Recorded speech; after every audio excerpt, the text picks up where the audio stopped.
TGIF. We are 5 days away from fall break. Are you ready? Yes.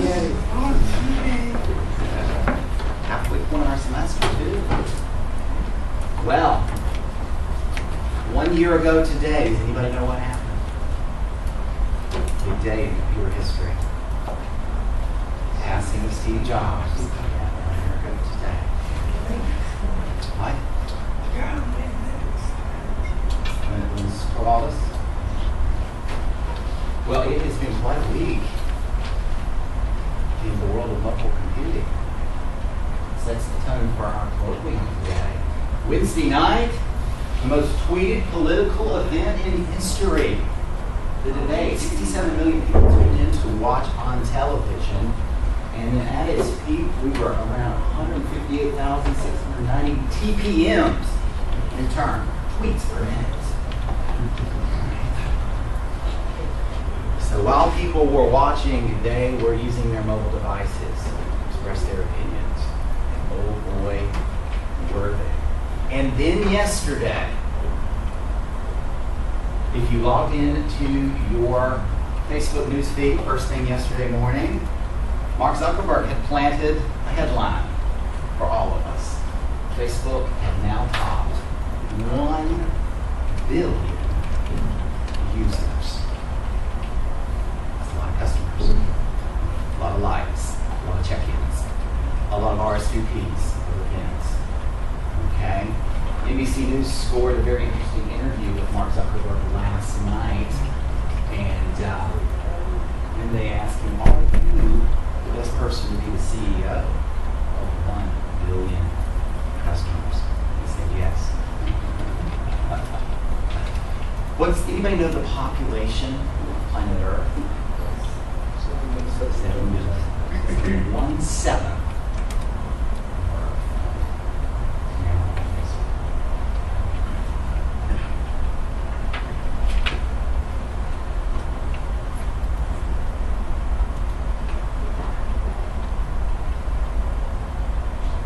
Well, last month, a new book came out, which got me excited about possibly doing a colloquium related to this. And it was called The Mobile Wave. Here it is. Great book, real quick read, and it's kind of hard to put down. It's by Michael Saylor of a company called MicroStrategy. Ever heard of him? Here he is. There's Michael Saylor, Chairman and CEO of MicroStrategy. And MicroStrategy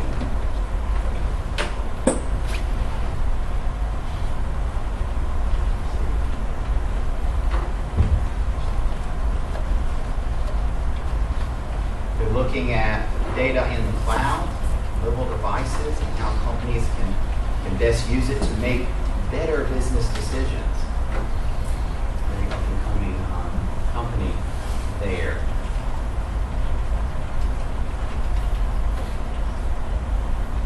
Let's switch to that.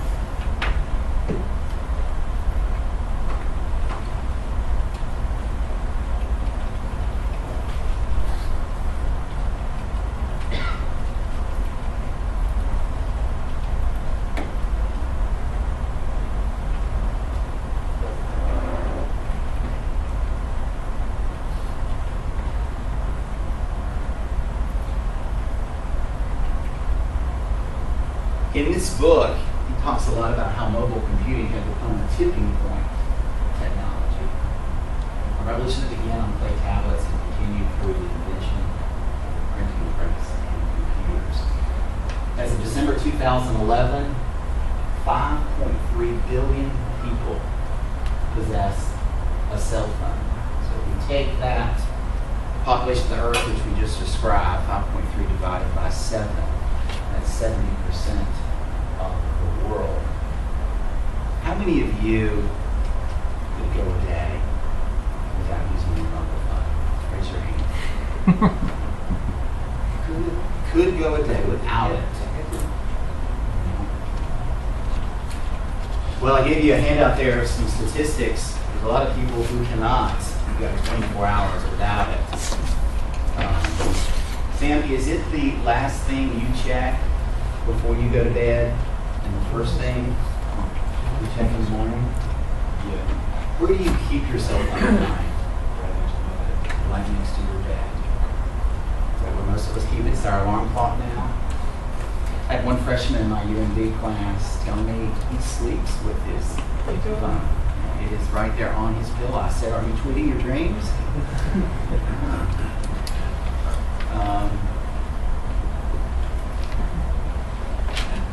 One college student, when asked what it was like to go 24 hours without her phone, Michael Saylor describes in the book, she says, "When I went to get it back after that 24-hour period, I felt connected again. I felt like I had gained back a part of myself, and I was back in business.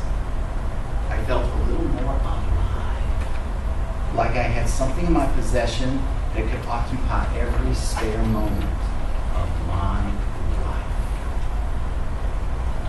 On that sheet, you'll see 42% of Americans say they cannot live without their cell phones. 2/3 are sleeping with it. Now, last week, Dr. Allen told us a lot about the digital divide, getting internet access to everyone. These cell phones here, are those smartphones? 5.3 billion people possess a smartphone? Not all of them. Okay. Now, here's an interesting question for the digital divide. Michael Saylor, and I'm not sure I agree with him in this book, he predicts that in the next decade that 5.3 billion people will possess smartphones with internet access. Now that would help with the digital divide. Indeed. Okay. So that's an interesting question for debate. And what he's thinking there is that the price of those smartphones is going to continue to plummet, and that you, when you're upgrading to your iPhone 5 from your iPhone 3GS, won't throw it away and you'll give it to someone. He talks a lot in the book about, this was so fascinating to me, how the products we live with our whole life are keys. Yes? Why don't you agree with it? Well, I don't know about the economics of that. Will the price, they're expensive, right? That's the part that I doubt. It's not just the device that's expensive, it's the data plan. So even if you got free smartphones going around, somebody's got to pay that data plan. So the data plan price has to drop.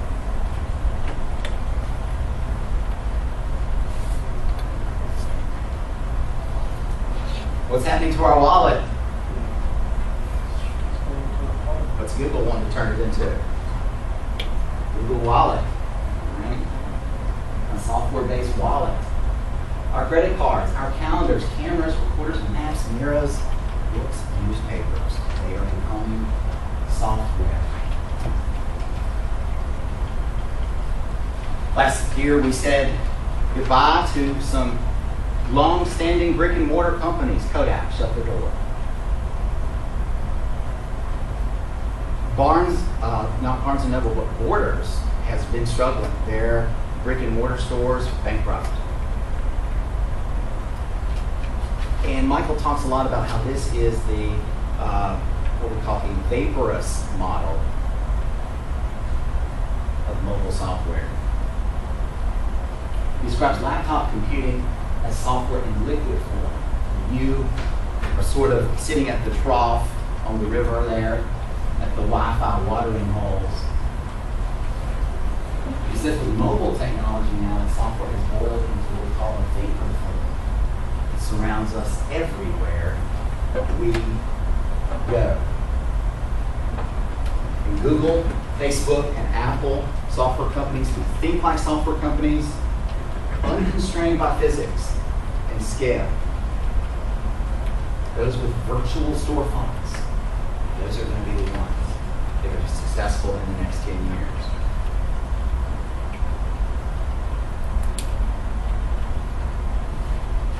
This was a real fascinating chapter in his book about the evolution of mobile computing, how it got so popular so fast.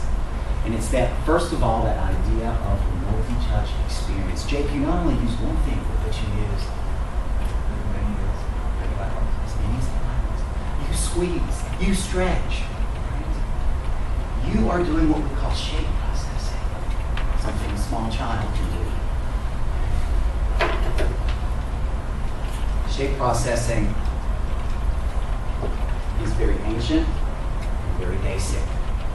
Symbol processing is wired deep in our brains and can only be performed by highly evolved creatures. I'm teaching INT 101 right now with my freshmen, and we've been reading a book called Eating Animals. It talks a lot about the differences between humans and animals,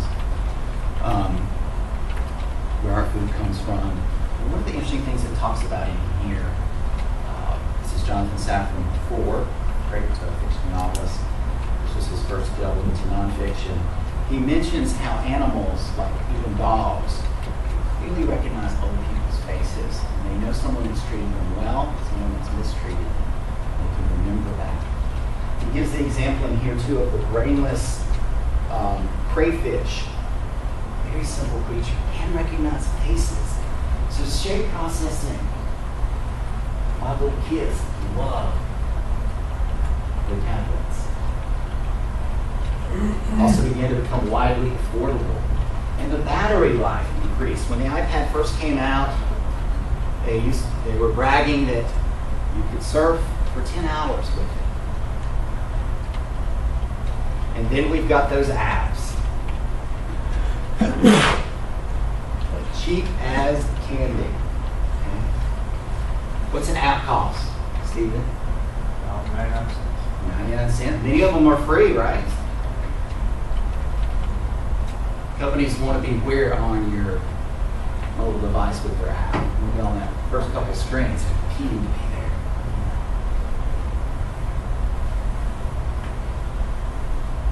Smartphones have become the least expensive computers on the planet. It says in this book, maybe we should stop calling them phones, call them computers instead. So they are the lowest cost applications and affordable for the first time to the majority of consumers around the world. Also, that idea of the instant operating system on, quickly being on, that's increased their popularity with teenagers who want to be on social networks all the time, anywhere. It's essential. And then the apps store here.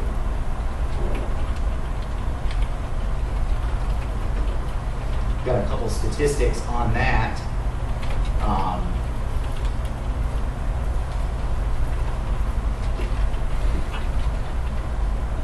The App Store for Apple last year, there were 18 billion apps downloaded.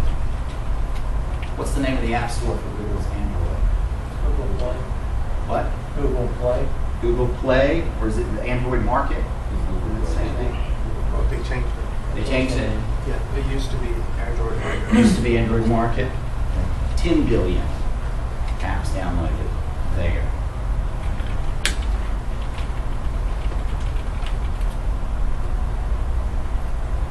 I love apps, especially when I'm at Disney World. This is one of my favorite apps, the Open Table app, because it tells me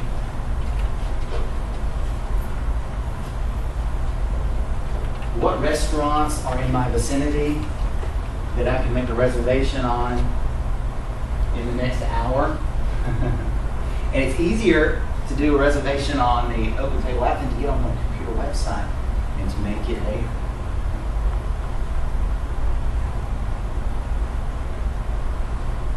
He gives a neat example of a location-aware app that he feels that are going to be used more in the future. He says, say it's 9:30 at night. You're in the mall. The mall closes at 10 p.m. Maybe starting at 9:45. There is an app that could possibly let everyone in the mall know who might like that movie based on your likes, that instead of 250 seats in the theater going unclaimed, that they would offer you that movie at half price. And they may give you free popcorn because they get ready to throw it all out. That's a great use of an app. down here too, another really cool app. So you ever use WordLens?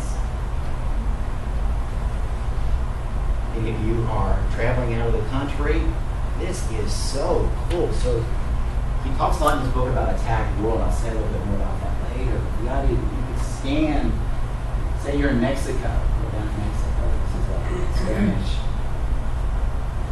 sign. If you can scan it, and your app would convert it to English for you. Dr. Allen could use that in France. It's very nice, very helpful. Good stuff. And so it's this idea that we live in a virtual world and we can sense and read it with our apps. That's with another digit for us.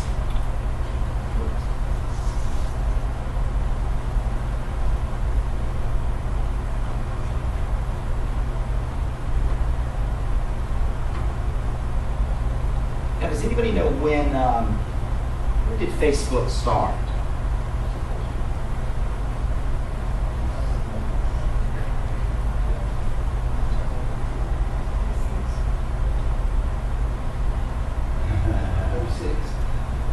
That's when it went mainstream to the world, 2006. 2004 is when it started at Harvard. And then what did Mark Zuckerberg do? He spread it slowly, campus to campus. It came to Mercer late 2004, and I still remember logging on as mercer.facebook.com at first. Remember that? And then in graduation in 2005, there was graduates being told, you're the first graduates to be on Facebook. But by 2006, it was not just in schools, but it was a very smart strategy to spread it that way, because then everybody was talking about it. Everybody wanted to be on it. So it's no longer just college students at that point. And that graph that you see increasing the most here is Facebook. Facebook has been the total usage leader since 2011. It went from 2% of total minutes spent online to 16% by the end of last year.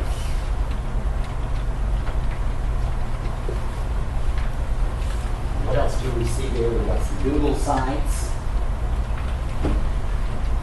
We said Facebook was at 1 billion users. What is Google Plus at now? Does anybody know?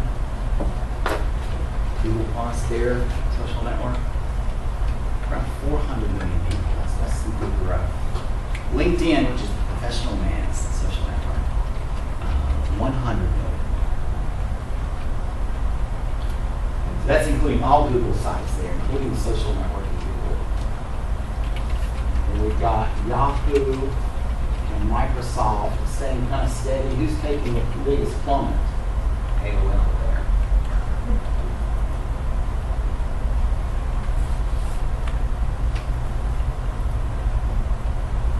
So it's a whole new world of marketing thanks to mobile devices. It is finally possible for companies to achieve the much sought after one-to-one marketing relationship. Behind Facebook, what are the most likes that people have on their apps? Let's zoom into that. Coca-Cola, number 2. Disney, 3rd. MTV, Starbucks, Converse, Red Bull, McDonald's, Victoria's Secret, and Monster Energy.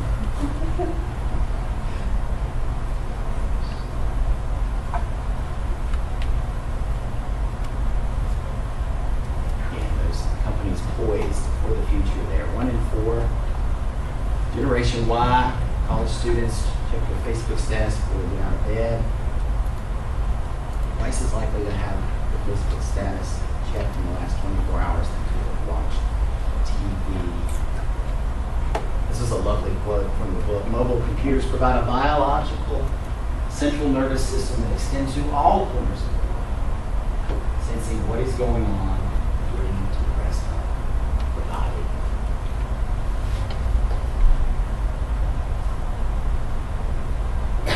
Well, Facebook may dominate the United States and Canada, but it does not dominate all countries.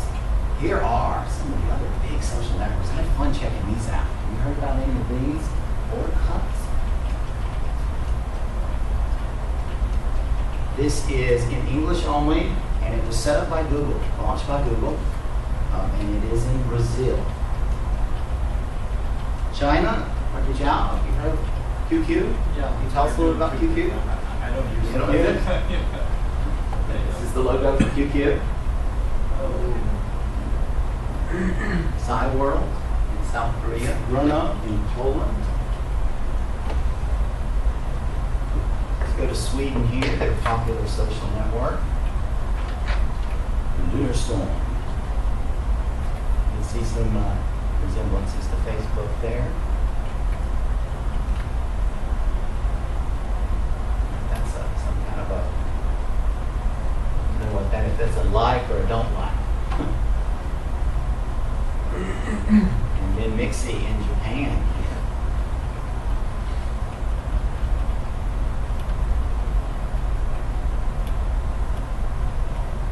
The Japanese below there. Does anybody remember Friendster back from 2003? That preceded MySpace even. Yeah, you remember that, Stephen? I just remember the name. I never. You remember the name? That's in Indonesia.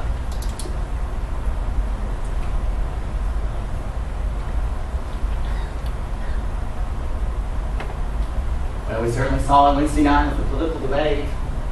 Twitter has given everyone a voice, and they have something to say. Social networks provide us with that podium. Does anybody know who this man is?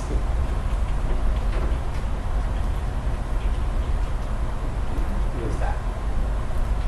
You're going to be seeing a lot of him. He is on the cover of today's USA Today. Here he is. Jack Dorsey, the man that invented Twitter. He, very wealthy man out of San Francisco, worth about 1.1 billion, worth more today because yesterday he signed a very lucrative deal with Starbucks. He is also the person who squares the device here attached to your iPhone and your iPad. We use that. I used it for the first time at our lunch in Market City Camp today. Emails you your receipt, lets you add your tip. So it scans your credit card right there at the top of that white device. And yesterday with Starbucks, all 7,000, not worldwide yet, but all 7,000 U.S. storefronts will be using Square for all credit card purchases. We think we can redefine the Starbucks customer experience, said Jack Dorsey. It was fun reading in here a little bit about the evolution of Twitter. It kind of caught Jack Dorsey by surprise. He did some initial testing with college students, and they told him it was highly addictive. And he didn't think it would get as big as it did. Boy, has it. Jake, you like Twitter? I actually don't have one. You don't have Twitter? Who likes Twitter better than Facebook? Nobody in here?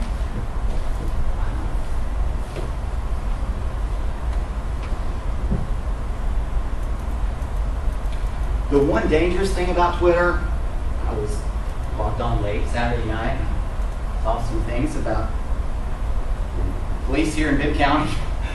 WMAZ was retweeting somebody's tweet. And I was like, well, gosh, I don't know if that's fact or rumor. There's some very ethical issues there that something, misinformation, can go viral so fast with Twitter. Right? Very interesting issues there involving the accuracy of information on Twitter.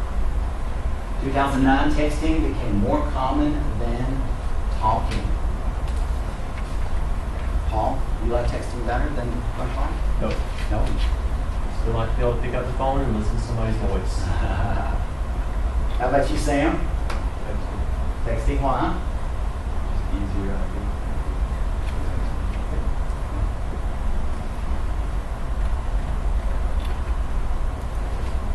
In the last year, voicemail usage has plummeted. Why are people not using their voicemail anymore?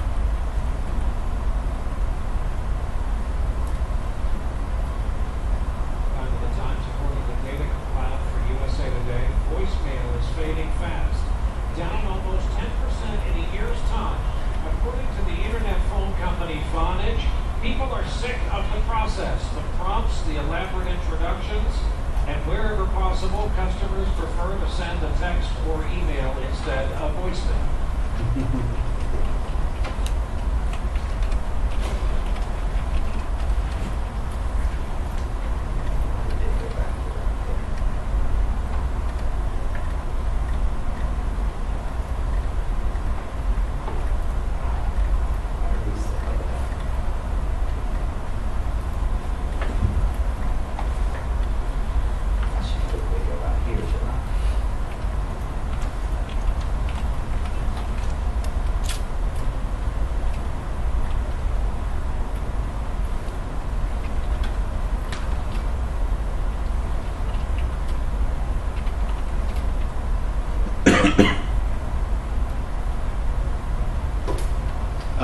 Some interesting statistics here on teenagers and texting.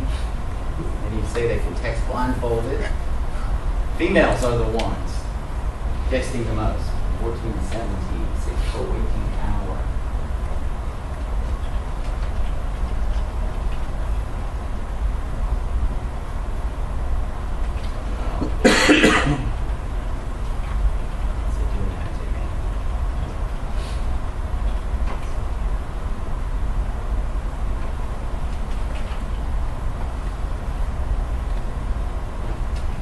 A lot of the states have passed laws banning texting while driving.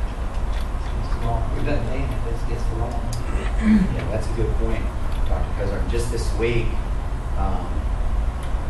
statistics came out. The number of DUIs in the last year had dropped 54%, but the number of accidents from texting and driving had risen quite a bit.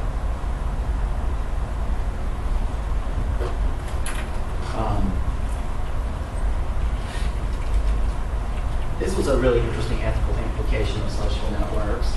It's very common to see fake driver's license. All this needed is a photo and a photograph, but it's much harder to concoct a fake persona on Facebook.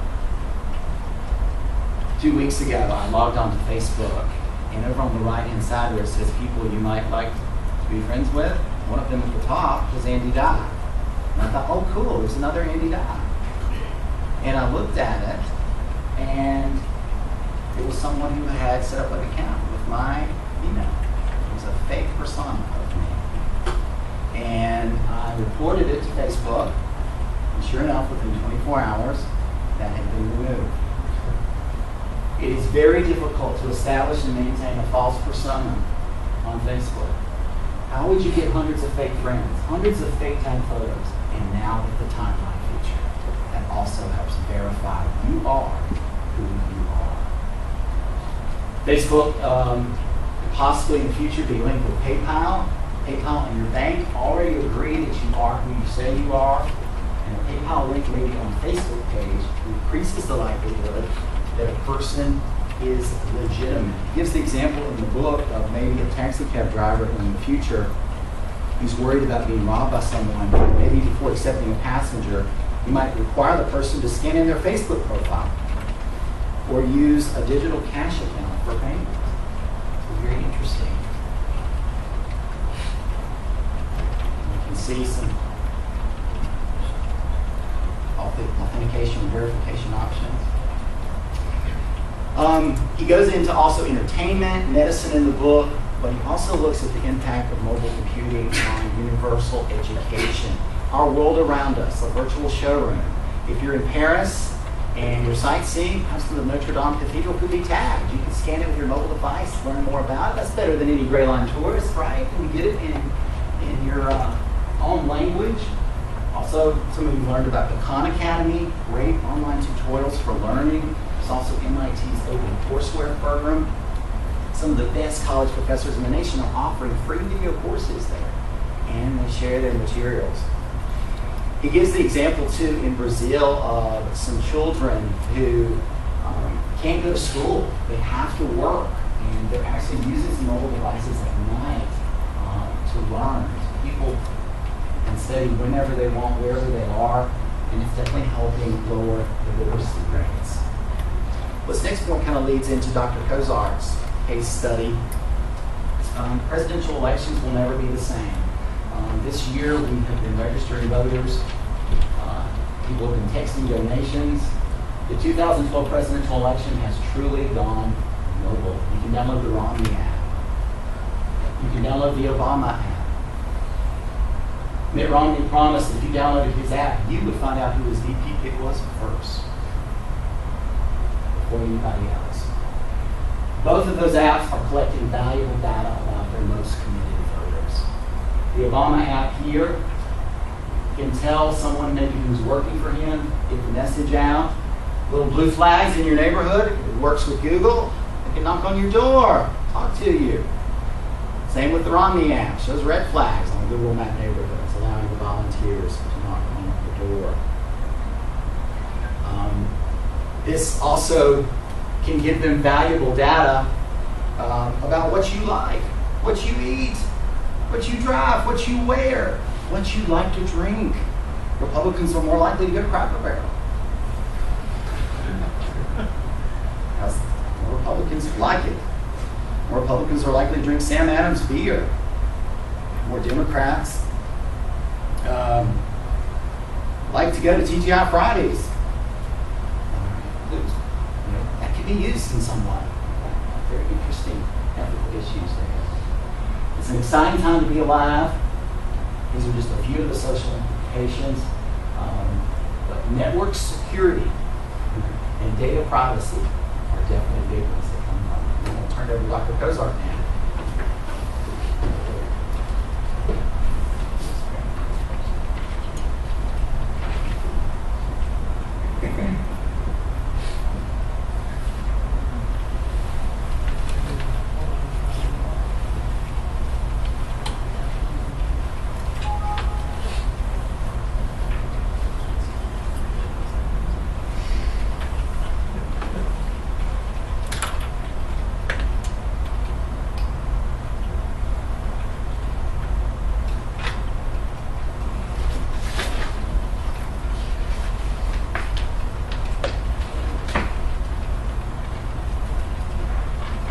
Dr. Digh just mentioned that the 2012 presidential election has gone online, mobile, but not quite, not all the way. What is still not online at this point? The voting.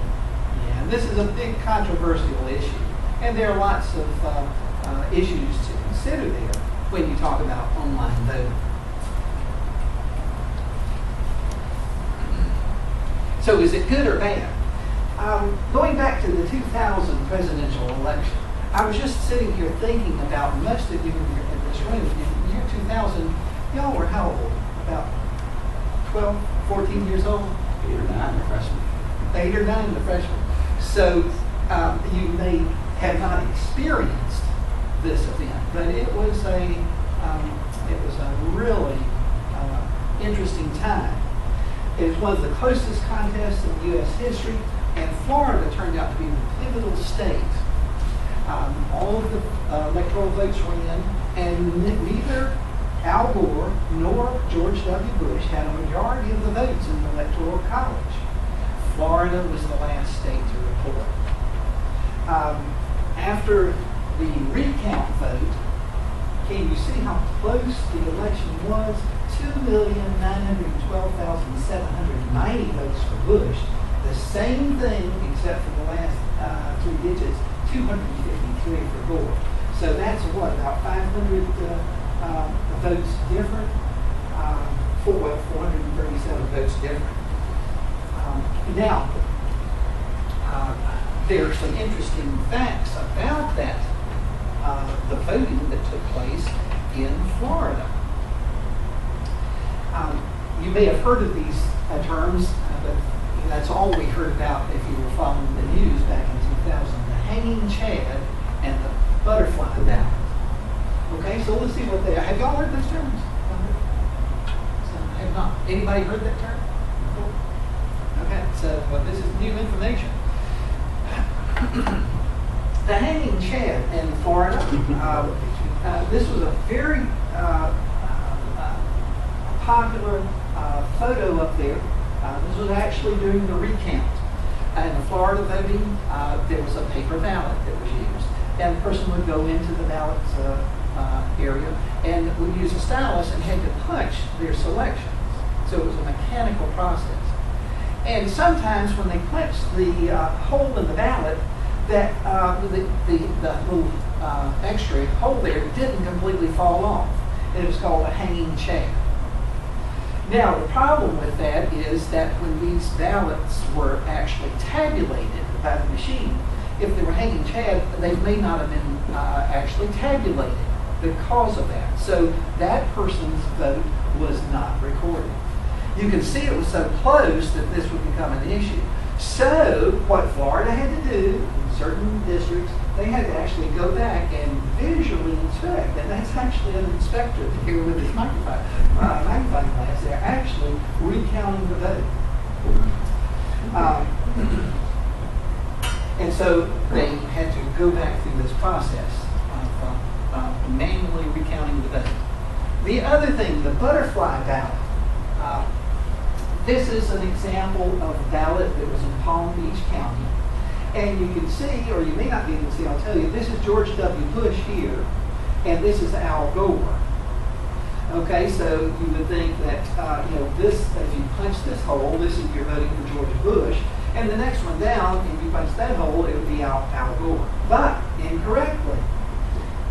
This second hole was for this other candidate over here on the right-hand side. So people thought they were selecting Al Gore and punched this hole, which was incorrect. Al Gore should have been the third one there. So this is called the butterfly ballot. Nothing you can do there, is it? I mean, you can conjecture that caused Al Gore to lose votes, right? Because if they punched this hole, they thought they were voting for Al Gore, and here, and they're voting for this candidate. The other thing, too, you have to look at the constituency here. This may have been a lot of retired people who live here in this area, the eyesight not all that good, and so it could be very likely that they would erroneously voted for the other candidate. So this points out that, lots of issues in previous elections, and elections can be very, very, very close, as in this 2000 presidential election. So, after all of this fiasco, there was a lot of talk and actually action about revising online voting and how you do that. Not revising just voting in general, not the online voting, but then the issue of online voting came up and has been discussed. So many states after the 2000 election replaced their paper-based system with some kind of recording electronic voting machines. Now all of these, though, as far as I know, there are a few exceptions, most 99% of them were not connected to the network. They were standalone. That's what Big County uses. We have electronic voting machines, but they are tabulated there, the votes are tabulated there locally. Then the hard drive is removed and taken to a central location, and they're tabulated all together. So no network. But a lot of suggestions that voting be conducted over the internet. And so wanted to raise issues and what might be issues in online voting. Actually, there have been some examples of using online voting. In 2000, Alaska Republican presidential preference poll, online voting was used, and some of the others. Estonia is the first country to vote online in local and national elections. Okay, so let's think about the benefits versus the risks of online voting. First of all, the benefits. Can you think of some? What do you think? What's the benefit? What would you say? Easy. Easier. You don't have to leave your home. You can do it home or office. Probably get more turnout. Probably get more turnout because some people can't leave their home. It's hard for them to do so. Okay. Convenience. Convenience. Okay. Let's see what the author says. I took this material from our new ethics text that we're incorporating into the computer science courses, Ethics for the Information Age. This comes from chapter 7 of the book. Okay.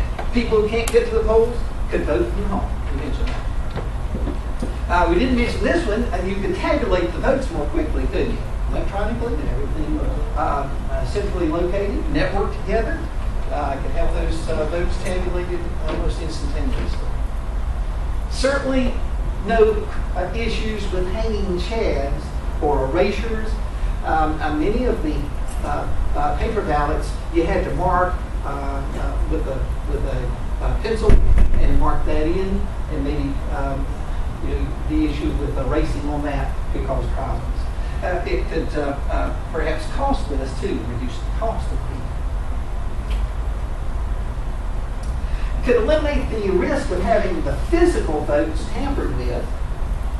Okay, so we know that if you've got paper ballots, that kind of thing, they could be tampered with in some manner.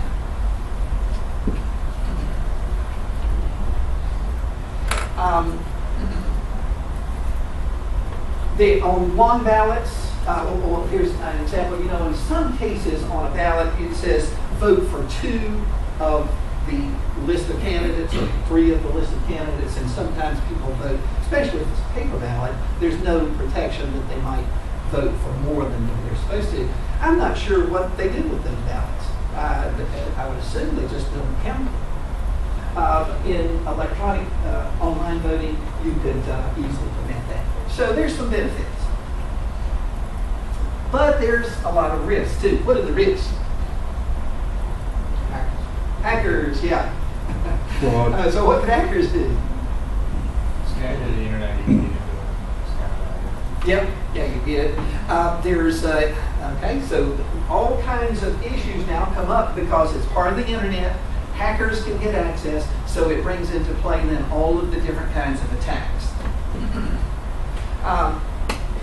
First of all, before we get to that, it gives unfair advantage to those who are financially better off, who have connections. What about the people, we just talked about the digital divide, that don't have an internet connection in their house? How would they vote if we went to strictly internet voting? Okay. So that's certainly an issue. You could, I just thought of something, what if like if, how they'll go out and pick up people at their houses or work or whatever in vans and stuff like that? Right. So what if they took iPads to those locations and had them vote right then? That could possibly work. Could possibly be a thing that could work.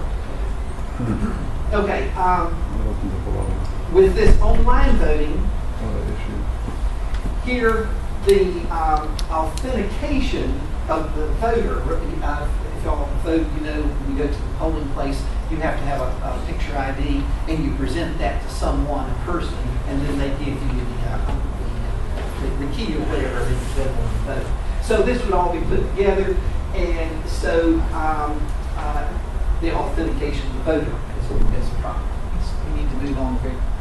A chance of selling their votes increases here because if right now if you sell your vote, the person who buys it really has difficulty monitoring it because the person can't go with you into the ballot box to see that. But if we do it online from your home or some location, that could be monitored. Now there are then certainly a lot of network issues. It should be a server hosting election would be an obvious target for a distributed denial of service attack. And this could be done with a presidential election. You can imagine foreign countries might be interested in preventing that election taking place and trying to crash the system. Since you're working from home, the security is going to depend on the security of home computers. And we know that a lot of them are not secure, don't we? A virus could infiltrate your computer, and you could think you're voting for one person, but the virus would change your vote. Trojans also, another form of that could. And then, of course, you could be prompted into connecting to a phony site to vote, and then steal the voters' credentials at the phony site. That's, all of this stuff is done now with people. Okay, I'm going to go on because we're moving out of time. There's analysis that you can do, but I'm going to go into the conclusion. A web-based system would make it much easier for a hacker to taint the process on a wide scale. And that's one of the big issues with our system currently. One site for voting may be tainted, but that sort of is isolated, isn't it? And so you have the protection of all of these different voting sites. If it's all put together in one system on the internet, then a hacker could do very large amount of damage there. There would be no paper record to verify the intent of the voter. In online elections that have taken place have already been tampered with. There are reports of that. Any election system that relies on the security of personal computers managed by ordinary citizens will be vulnerable to fraud. We know that. There is, even in spite of all of this, and our author of our book comes down on the side of not going online with national elections because it's too risky to do. It can't be done securely. But even so, there are lots of interests on the internet. If you go to the internet and look at sites, there are lots of companies now that are moving forward very quickly and developing online voting systems. And this is just one. It's the e-ballot. So software companies are trying to develop these systems. They want to be the first one on the block because the first one gets a lot of the rewards. And of course, security integrity is a big issue here. So, lots of issues here with online voting and just whether we go to that or not. So that's an open question. We don't know what will happen in the future. Some examples. But we need to stop here and thank you all for coming. And good to have you all.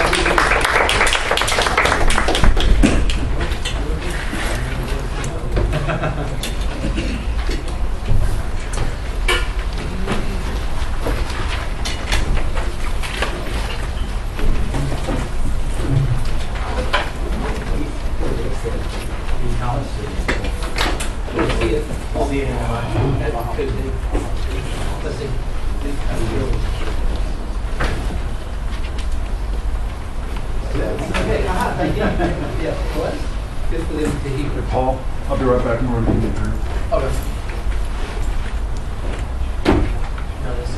Yeah, I just started thinking about y'all's age in 2000, how old y'all would have been. You were seven. Way before my time. Well, that was really an intense time because we didn't know what was going to happen to the presidency. Everybody was just in limbo. Or is this one? Yeah, you can. Are you doing it for a particular class? There's nothing I like better than going on vacation. I leave my phone Yeah, sign in. the hotel. Does he have a form or anything that y'all supposed to fill out online and submit to him? Okay, put your name on it. My students, I have an online form, so they don't have to sign it. So they just fill it out and give you a little information about it. It's different.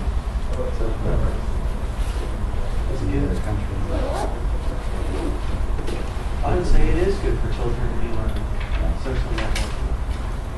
Because they need to be able to learn how to make those connections later on.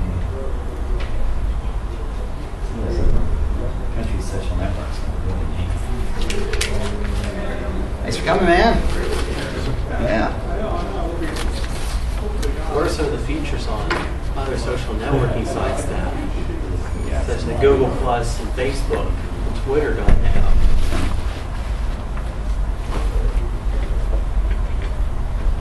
Also, there's a lot of debate over should someone who's under the age of 18 be allowed to use Facebook? Under 18? Sam, let's Or 13? let's get together with Josh and Whatever give some the counter is divided by the max. Alright. Then we'll apply live Take for some pleasures. Can't trade off on the If bill. you do the math, about 47 cents for each one installed. Good job. Thanks, man. Enjoy it. I did. It's just some kind of percentage. Yeah, that's the easiest. So you did max over max. Okay, that was smart. So it was Not the number, max over max. it was the number over the max. Good job, bud. See, that's what I was saying though. It's all, it's all. Don't have a lab today? Yeah. Well, some people are. See it? Well, it kind of, you could pull that. Bunch of people working on it last night. Percentage of the max. Yeah. So you just had to find a way of fitting that in. Yeah. And I That was good. I'm fine with mine. I'll always fix it perfect. I just don't get it. No, I think what the max thing is. Let's see your max thing. I don't know what A and max, but I know B.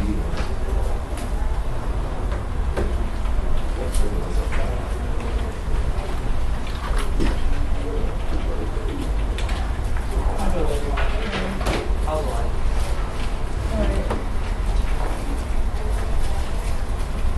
Sorry, last night. What? So sorry last night.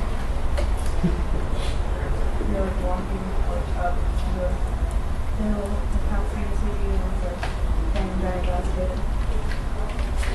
Yeah.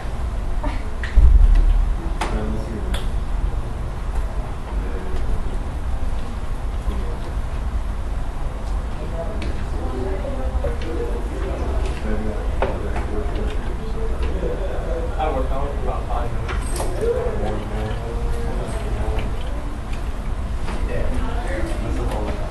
How's the Java? Pretty good. What's your name? I'm John. John. Yeah. How you doing?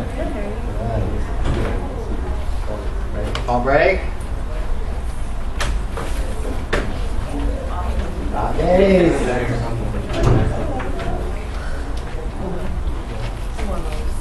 One of those days. I feel like the more percentage change, That's what I did, but I swear it wasn't working properly. all of a sudden, yeah. Yeah. Maybe it must have. Maybe it must have. Maybe you do. Maybe. Well, I researched like this. But you know what I need valuable password? What valuable? Like, I have all these values right here, right? And I want to ask them, but they're not doing But you go back to are you spending all day in that? Are you trying to be funny because I asked you that question? Yeah. That's your story. No. I just spend all day. I don't know if you use I really need to. No. Yeah. We can look at my website. I really need to. You can look at my Yeah, I had to go to the library and check out some books that I have. 210 page papers to yeah, so I have that doing that and then I have to do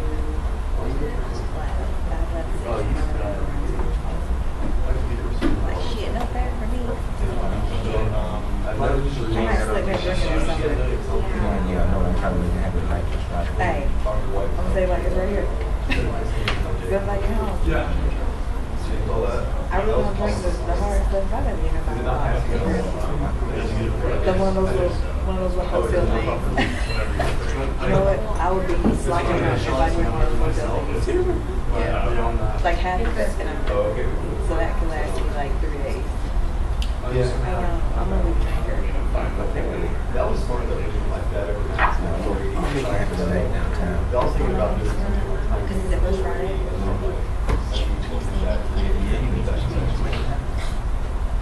Boo. Oh, I had it where I could recommend it.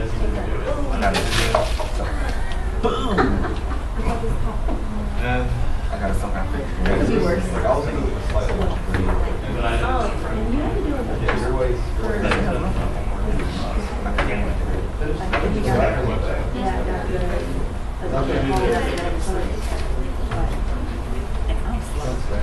We like this recently.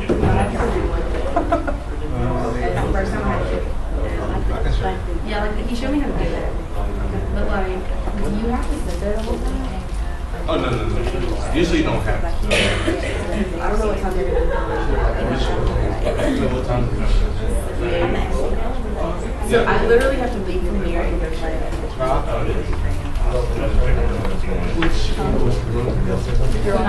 What is going on? I was going on for some bits. Well, you were so Right now, Do I have a classroom of frustrated students? No. Yay! What? What?